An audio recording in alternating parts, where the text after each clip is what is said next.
Hello, I'm Eve Evans with the Servant Corporation, your Colorado real estate broker, and this is your Denver Metro Real Estate Update.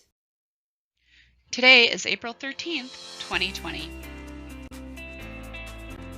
According to RE Colorado, listings are down to 917. This is expected given the Real Estate Commission's communication last week that showings unrelated to inspection and final walkthrough are banned in accordance with the statewide stay-at-home order. Closings are also down to 1,103. And our median sales price now into April is sticking at $430,000. Days on market for April is down to 34 days in the Denver metro area. This reflects the warmer weather, of course, not including the snow that started yesterday, paired with the low inventory. Good properties simply don't stay on the market long. The Colorado Association of Realtors has released March figures. Inventory has increased slightly to 1.8 months of supply. This is good news for buyers who haven't quite been able to find what they're looking for. This is also expected given spring. We'll of course continue to watch weekly figures on new listings impacted by COVID-19. And statewide appreciation has also been updated with March figures. I'm updating my calculations moving forward to include both year-over-year with year-to-date. You can see here that for single family, our year-over-year appreciation is 8.1% and our year-to-date appreciation is 7.3%. Moving over to the right, our condo townhomes year-over-year are appreciating at 10.2% and our year-to-date appreciation is 6.8%. So the overall average between single family and condo townhomes, both year-over-year and year-to-date, is 8.1%. So if you're considering buying, you should truly get started. We'll start talking about buying in light of COVID-19 and our closing thoughts. For now, let's review the figures. We've been exploring move-up numbers for the last month or so. How does the new appreciation rate change things? Continuing with our forever home example of $450,000. Previously, at 6.1%, that home could cost $477,225 a year from now. But now with the increase in appreciation rate, it could cost $486,450. And what does that do to your monthly payments?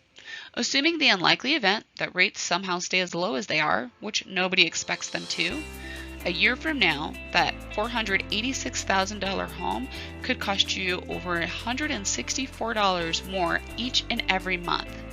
That means nearly $2,000 a year that you would be spending, more than if you were to buy today. Now, what about a year from now if the rates increase by just 0.5%, which most lenders are expecting? That means if you wait a year from now, you could be paying over $300 more per month and over $3,600 more per year. Now, I don't know about you, but I think we could all come up with something better to spend that money on than procrastination. Maybe a vacation.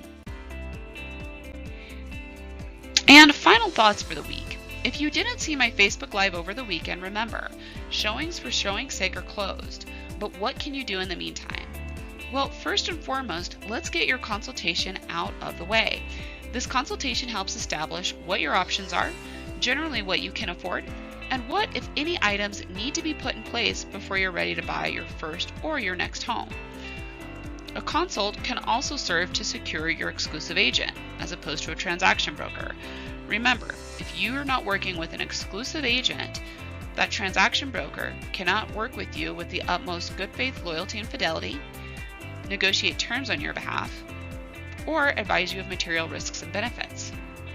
Next, let's get your pre-approval done with a lender. My lender partners are all working remote right now, and in our environment, offers are rarely, if ever, accepted without a lender letter. So don't be disappointed by finding the perfect home and then not having your offer accepted. Let's get that pre-approval in place. And lastly, are you able to make offers right now even though you can't see homes? Well, the answer is technically yes.